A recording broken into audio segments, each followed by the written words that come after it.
Ce soir on est au mouillage au sud de Salles et franchement je suis super contente, Aurélien aussi, parce qu'on a fait une super traversée et depuis le Canary il y a quelque chose qui a véritablement changé dans notre vie, c'est qu'on a des amis et ça, qu'est-ce que ça me manquait d'avoir une vie sociale. Jusqu'à maintenant on a rencontré pas mal de personnes âgées et bon une question de génération, on n'est pas toujours dans le même délire et là d'être avec des jeunes, des gens qui ont des enfants, des gens qui n'en ont pas, qui font du kite, qui font pas de kite, enfin c'est vraiment cool de pouvoir partager ses passions, ses points de vue, des histoires différentes, d'avoir quelqu'un à bord pour un apéro. Là ce soir ça va passer un menu improvisé avec des pâtes, du thon qu'on a pêché et puis la soirée va s'éterniser et ça fait du bien parce que franchement les copains vous nous manquez et donc c'est cool de pouvoir en découvrir d'autres.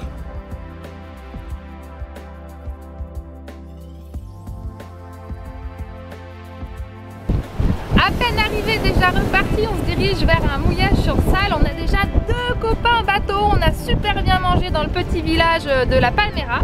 Et là, on se dirige vers ce mouillage là. Attention, j'en vois. Et si c'est pas bien, on ira là-bas.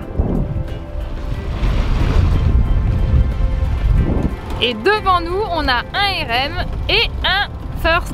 Sur le RM, il y a 3 enfants et sur le First, il y a un couple.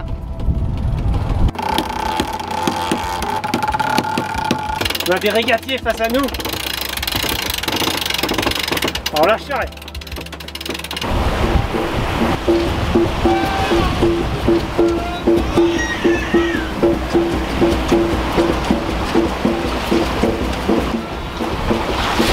Et voilà, on est arrivé au mouillage de Santa Maria. Demain, on va pouvoir faire du kitesurf si le vent est là. 3e jour, on s'est posé ensemble et on n'avait pas osé se le dire jusque là pour pas se décourager. Et j'ai dit à Amandine, franchement j'en chie là, je trouve ça dur moralement. C'était juste cette journée là et en fait rien que d'en parler après déjà ça commençait à aller mieux. C'est de se dire, on a fait que 3 jours et la transat ça m'a duré 15 minimum. Parce que nous, moi je pensais à la transatlantique quoi, tu vois, je disais là on augmente la durée, c'est 5, 6, peut-être 7 jours. Et forcément tu te projettes, on me disait là il faudra qu'on fasse le double ou le triple. Ouais. Bon bah ouais, faudra le faire hein, mais... Et en fait du coup t'as cette notion de... Tu réfléchis souvent quoi. Ouais mais c'est ça, mais en fait c'est purement psychologique parce que t'as cette notion de coup de pied au cul. Du coup je me suis dit c'est pas possible, j'ai pas le droit de me plaindre dans cette situation qui est privilégiée sur plein d'aspects. Et donc je me suis dit j'ai pas le droit de pas être bien dans une situation comme ça. Et en plus j'entendais des skippers de la Mini et tout qui disaient putain j'ai passé 10 jours en mer, c'était trop bien. Je fais attends c'est quoi, c'est moi le problème, c'est forcément moi. Les conditions elles sont bien, j'ai pas le droit de... Et donc du coup je me suis dit faut que je profite des choses. Donc j'ai regardé le plancton, je regardais le ciel, je me suis allongé dans mon sac de couchage au fond du cockpit la nuit. Et là j'ai maté les étoiles. Et les étoiles c'était belles hein. Et les étoiles étaient trop belles. Et là le lendemain ça t'a fait un truc alors que c'est que de la nature, c'est des choses que t'aurais pu profiter avant.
aller jusqu'à Punta Preta et on a réussi aussi à se faire remarquer par le voisin en bateau, ce qui a été plutôt cool parce qu'à la rame très souvent c'était un peu compliqué.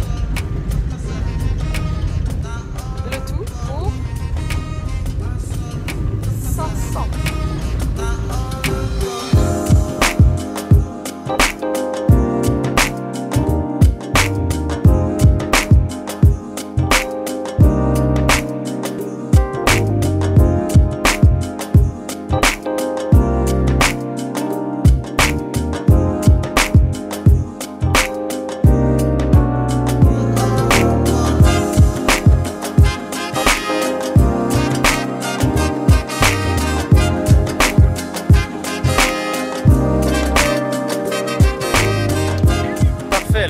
On est prêt.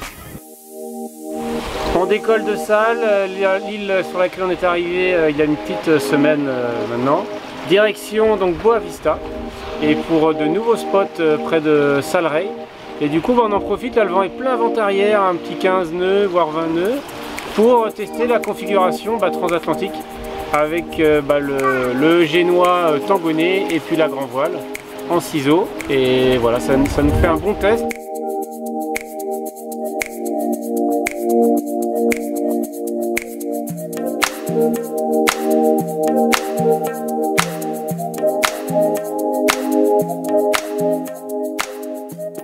Et on est allé pêcher avec Amandine et Charles et le fusil a pu être inauguré et il y a eu une bonne pêche. Donc là c'est une pêche partagée bien sûr, mais moi j'ai réussi à avoir un beau perroquet, donc j'en suis très fier.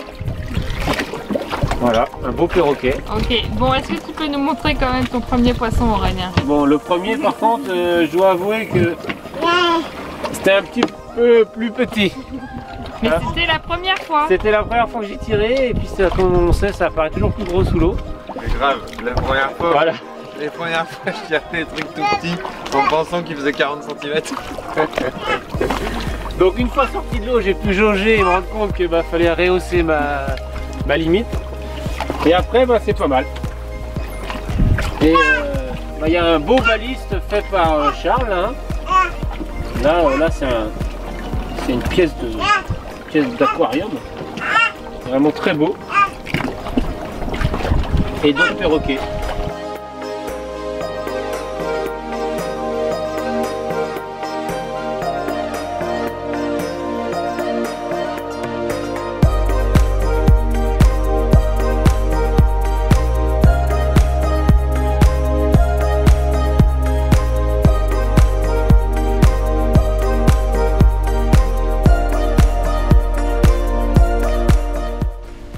Voilà la phase de test qui est indispensable et ça a l'air de bien se passer.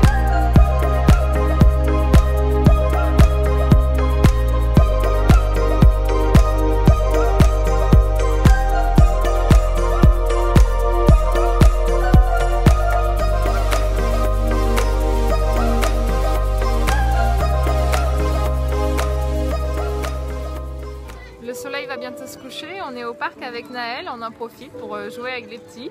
Alors le parc n'est pas dans le même état que celui des Canaries, mais les gamins s'amusent autant. C'est assez marrant à voir.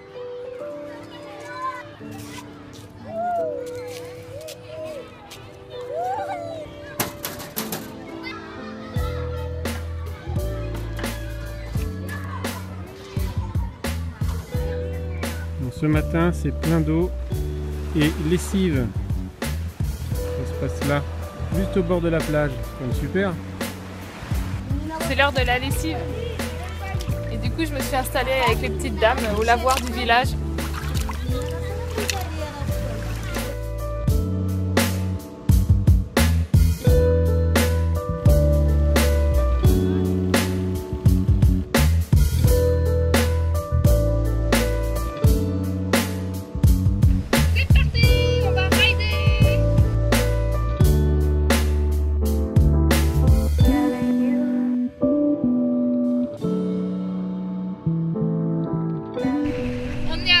Et aujourd'hui on prend un pick-up pour aller jusqu'au spot puisqu'il n'y a pas de vent au mouillage et c'est magnifique. Première session dans les vagues. Du coup super excité. Je sais faire en planche, maintenant il reste plus qu'à faire en kayak. spot est magnifique.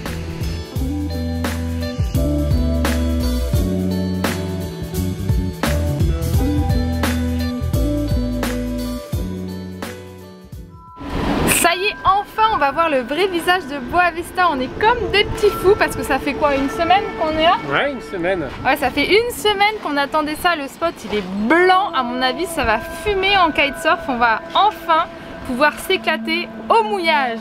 On a fait des naves mais jusque là c'était un peu light.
Ça fait longtemps que j'ai pas surfé des si belles vagues.